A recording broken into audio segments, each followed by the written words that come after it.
La modernidad es un nuevo modelo cultural que va a desplazar alrededor del siglo XV en Occidente a un anterior modelo cultural milenario basado en la magia, el mito y la religión. Fundamentalmente es el proceso renacentista en Europa, es el que construye una nueva visión de la vida y se produce un desplazamiento de la figura de Dios como centro de la visión del mundo y el universo, definición que Max Weber le da al término cultura, para ubicar en el centro de ese universo una nueva figura que ya no sea Dios, sino que será el hombre. Ese hombre que se transforma en el protagonista esencial de la cultura y de la vida a partir de ese momento. Un hombre que no necesariamente es identificado, que no necesariamente es personificado, sino que es un hombre en general, en su concepto universal. La figura humana pasa a ocupar un lugar central en la concepción de la cultura. Pero no es cualquier concepto sobre el hombre, sino que hablamos del hombre cartesiano, ese hombre que piensa y con su pensamiento es capaz de reconstruir la vida a su medida, de crear un mundo a la medida del hombre. Por eso la razón será el factor esencial para la modernidad. El hombre pasa del mito premoderno al logos, un concepto griego capaz de resumir en su doble acepción los dos pilares fundamentales de la cultura moderna, el logos en tanto razón y el logos en tanto palabra. Digamos, esta doble caracterización de la palabra logos es de algún modo un resumen de la importancia que tiene la razón para la modernidad. La palabra, no solamente en su característica hablada, sino también y fundamentalmente la palabra escrita, que será una marca esencial de la cultura moderna. No es casual que coincidiendo en el inicio de la cultura de la modernidad aparezca la figura de Gutenberg y su creación, la imprenta. Es tan potente la presencia del libro para la modernidad que podríamos considerar, como lo hacen algunos autores, que estamos en presencia de un paréntesis histórico de 500 años en el que la palabra escrita asume un protagonismo excluyente por sobre cualquier otra forma de comunicación. La modernidad se construye entonces como una cultura libresca. Es una cultura edificada en el libro. Por eso la escuela, que es una institución de la modernidad, tiene un apego tan esencial al libro y a la palabra escrita. Otro factor fundante de la modernidad, que surge de la razón y se apuntala en la palabra, será la política. La política moderna nace también en ese periodo renacentista con figuras como Maquiavelo, que comienza a concebir una sociedad que puede prescindir o que intenta prescindir de la tutela de Dios, ¿no? Desprenderse de la divinidad para construir y ordenar el mundo. Un mundo a la medida del hombre, que ya no está basado en el poder de la divinidad, sino en el poder de la voluntad racional. Por eso, hombres modernos como Immanuel Kant van a plantear que la modernidad pone fin a la etapa infantil de la humanidad. El hombre moderno se vuelve adulto, la humanidad se vuelve adulta y puede elegir según su decisión. Aparecen los iluministas y el iluminismo y aparecen los contractualistas como Hobbes, Locke y Rousseau, que entienden posible ordenar una sociedad a partir de la razón, de la voluntad humana. Dan forma con ello a la ideología liberal. Pero no son los únicos. Luego otro moderno como Carlos Marx construirá la ideología comunista. Liberalismo y comunismo son hijos de la misma madre moderna. La persuasión será el procedimiento de relación intelectual central en la modernidad. Argumentar racionalmente será el modo de convencer a unos de las ideas de los otros, y una característica del persuadido es su firmeza y la dificultad de ser persuadido de algo distinto, lo cual nos lleva a otro factor propio y muy particular de la modernidad, que es la idea de profundidad.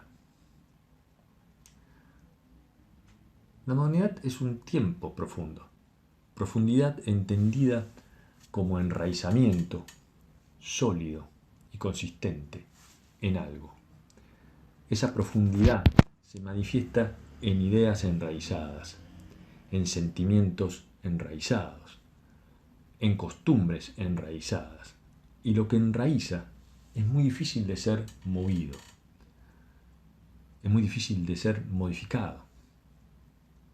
La modernidad, si bien plantea la idea de cambio, en verdad se instala en un proceso que hasta podríamos decir se opone a ese modelo de cambio, o por lo menos pone límites al modelo de cambio. Por lo tal, aparece muy potentemente la idea de permanencia como valor moderno. Lo que permanece parece bueno, lo que permanece parece mejor. Lo durable, lo consistente, sean ellas ideas, cosas o emociones, o incluso adhesión a un espacio físico, aparece como valorable. La persuasión y lo permanente nos conducen también dentro de un mundo racional a la idea de verdad. Pero no cualquier verdad, sino una verdad única. Una verdad. El hombre moderno se cree capaz de poder alcanzar la verdad. Y para eso da forma a un universo, que es el universo científico, que toma impulso a partir del siglo XVII, con expresiones tales como la matemática, la física, la química, la astronomía y otras que pretenden ese objetivo de verdad. Una cultura que estima que existe lo verdadero y por ende lo falso. De esa pretensión de verdad, obviamente, no se excluye el proceder del hombre. Por el contrario, existe una idea de una moral de carácter universal. Una conducta sobre lo bueno y lo malo, sobre lo correcto y lo incorrecto, que sea igual para todos los hombres. Y como Occidente es donde se crea y se fundamenta la modernidad, la moral occidental se concibe como el pensamiento de una cultura superior.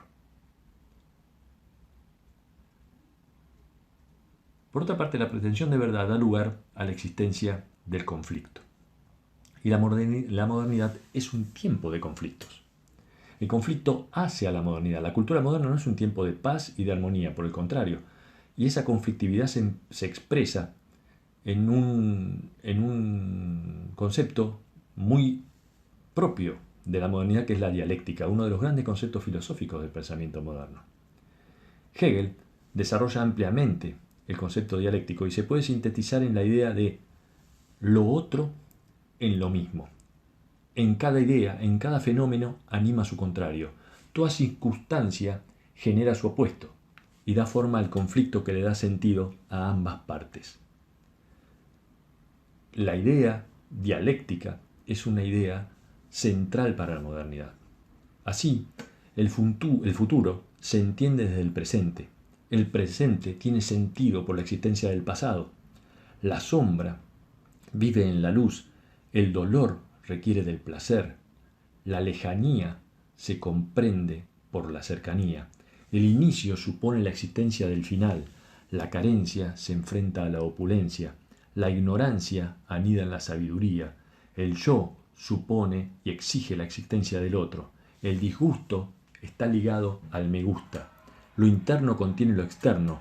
El amo se explica por el esclavo. La vida tiene sentido en la muerte. La dialéctica moderna es un fenómeno procesual de conflicto y resolución para generar un nuevo conflicto en una cadena de transformación y crecimiento de evolución permanente en una espiral ascendente sin límites. Volviendo a la idea de moral universal, de ella deriva la construcción de una sociedad disciplinaria, en la que la mirada externa se vuelve importante y acechante. Un mundo normativo y ordenado, basado en el panóptico de la vigilancia y eventualmente del castigo, tal como lo analiza el filósofo y psicólogo Michel Foucault. Es en este marco disciplinario, normativo, donde la existencia de la libertad en la modernidad se vuelve una quimera. Los espacios de libertad en la cultura moderna son escasos, pero el concepto de libertad es una de las grandes pretensiones modernas, es un valor esencialmente moderno y altamente requerido por la modernidad. La libertad es un valor siempre perseguido y rara vez alcanzado, prevaleciendo la acción represiva a la conquista de una vida libre. En cambio, hay otro factor que sí alcanza una dimensión sólida, que es el factor de la seguridad en la modernidad.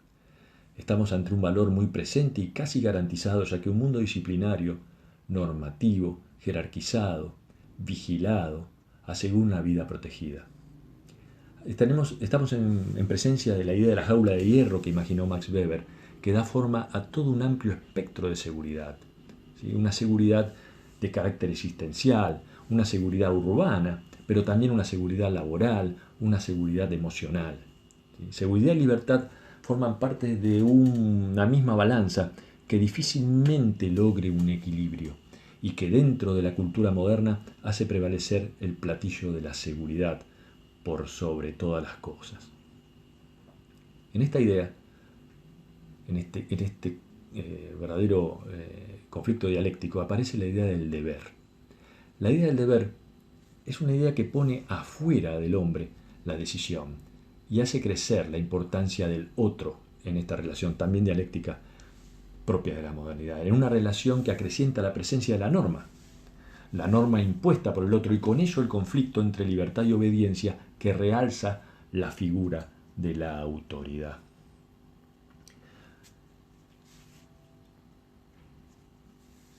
Esta autoridad se hace presente en una de las grandes construcciones normativas que tiene la modernidad, que es nada menos que el Estado. El Estado es un entramado normativo de gran dimensión en la cultura moderna, que ordena la vida de la sociedad, donde el poder político ocupa el espacio central de las relaciones de poder de esa sociedad. Y la población que compone el Estado se asienta en una categoría central que es la categoría de ciudadano. Dentro de la modernidad, quienes gozan de los derechos que ampara el Estado son los ciudadanos, pero al mismo tiempo reconoce una segunda categoría central, una segunda categoría esencial, que es la de trabajador.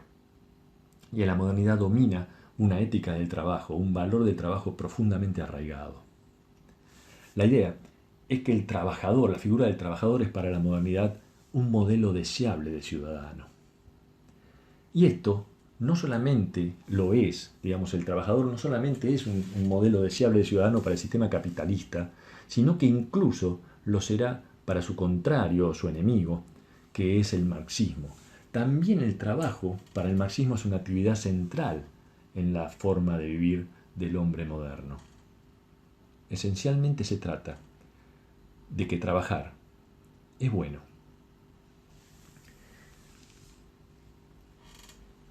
En esta misma línea de análisis aparece otro de los cimientos de la modernidad junto con la razón y se trata del progreso. La idea de progreso es esencialmente una idea moderna. Considera que la humanidad está en medio de un proceso de evolución permanente, una evolución como una flecha lanzada hacia arriba y adelante, siempre a más, siempre mejor, para que la modernidad, la historia humana, nunca retroceda, siempre avance a partir de la firme voluntad y racionalidad del hombre. Por eso la modernidad es un tiempo teleológico. Es una idea de historia con una finalidad, con un objetivo. La humanidad tiene un sentido para la modernidad, un objetivo que busca el reino de la felicidad. El hombre mira siempre adelante, cree que hay un destino mejor esperándolo mañana. El hombre moderno persigue, por lo tanto, la utopía, ese ideal improbable que sin embargo es el objetivo buscado, que le da sentido a la vida moderna. El tiempo de la modernidad es claramente el futuro. Toda acción de la sociedad está disparada hacia el futuro y tiene sentido mañana. impulsado desde el pasado, sobre el que se asienta, pero sin reparar en el presente, un tiempo de fugacidad que carece de importancia, ya que el futuro es lo que impulsa al hombre moderno, o eventualmente huir del pasado, pero de ninguna manera el presente. La meta en el futuro merece la postergación del presente. Estamos frente a un hombre que mira al futuro, un hombre prometeico. Ese hombre prometeico es un hombre que todo lo puede, pero ese todo es un objetivo utópico y no es ahora cuando lo alcanzará, sino mañana. El hombre prometeico, mediante su voluntad, podrá alcanzar lo que se proponga. Esa es la propuesta moderna. Este verdadero Dios humano se siente capaz de lograrlo. Pero finalmente, los sueños de la razón moderna terminan produciendo monstruos. Es a mediados del siglo XX cuando comienza a flaquear la fe en el futuro, la confianza en el objetivo al que conduce el proyecto de la modernidad. La razón moderna se degrada desde la pretendida trascendencia a convertirse en un mero instrumento funcional y pragmático. Es a mediados del siglo XX que esa cultura moderna que prometía alcanzar la utopía de un mundo ideal deja en el camino un rastro regado de guerras, crisis, violencias y genocidios. Los sueños de la cultura moderna, finalmente, después de 500 años, derivan en una verdadera pesadilla. Y esta visión de la vida y el universo comienza a ser abandonada por un nuevo modelo cultural que lo sucederá y comenzará a desplazarlo. Estaremos en presencia entonces de una crisis de paradigma de cultura y la aparición de una nueva forma de vida, la posmodernidad.